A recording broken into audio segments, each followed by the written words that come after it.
En cette journée internationale de la francophonie, direction le Grand Nord, le Yukon, la 3e province où l'on parle le plus français au Canada. Les habitants nous dévoilent leur attachement à la langue française, leur dialogue aussi avec les anglophones sur place. Reportage Camille Gutin, Baptiste Lègle.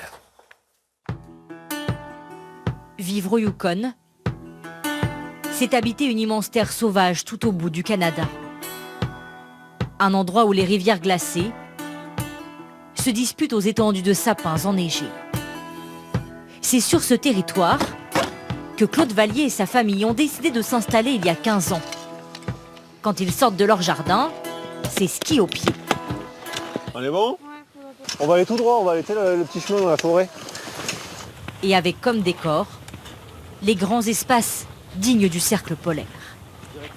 On n'a pas besoin d'aller loin pour se retrouver dans la nature, être au calme, avoir la chance de voir des animaux. Si on marche par ici, on va marcher des mois sans croiser une route, quoi. Sauvage, c'est vraiment un adjectif qui prend toute sa valeur ici, là.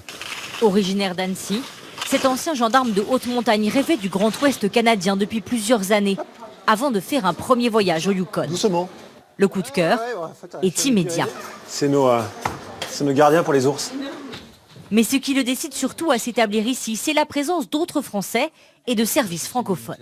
Avoir la chance d'avoir quelques services en français, des gens qui parlent français, notamment l'hôpital, l'école francophone, ça a bien pesé dans la balance.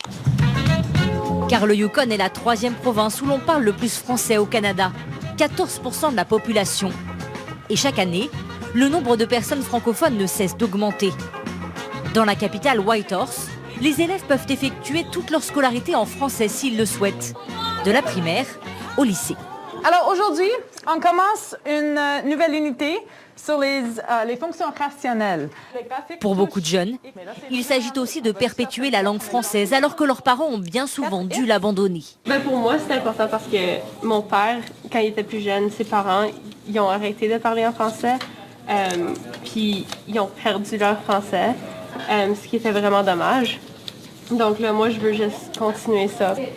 Mais pour conserver cet enseignement entièrement en français et avoir les fonds nécessaires pour agrandir l'école, la commission scolaire a dû se battre pendant plus de 10 ans et porter son cas devant la Cour suprême canadienne. Jean-Sébastien Blais a mené ce combat, nécessaire selon lui pour éviter plus d'assimilation à la culture anglaise.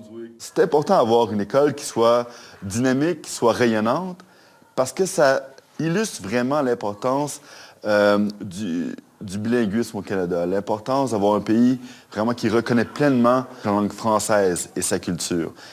Pour faire vivre cette culture française, un centre de la francophonie s'est même installé à Whitehorse, avec Sur les ondes, une émission de radio francophone diffusée dans tout le Canada. Bonjour, ici Danielle Bonneau. J'ai un programme musical assez varié à vous offrir. Lisa Leblanc, qui a fait un tout nouvel album qui s'appelle « Pourquoi faire aujourd'hui ce que tu pourrais faire demain ». Bienvenue à votre émission Rencontre.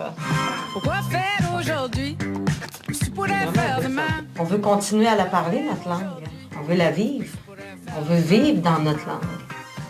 Mais ce dont les habitants francophones sont le plus fiers, c'est leur journal local.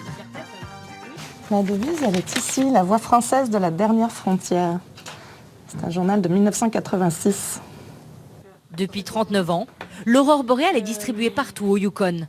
Le journal est aussi là pour construire et renforcer l'identité culturelle des francophones, une mission que s'est donnée la rédactrice en chef. Et quand on vit dans un milieu minoritairement francophone, tous ces petits détails qui permettent de renforcer notre appartenance francophone, ça compte.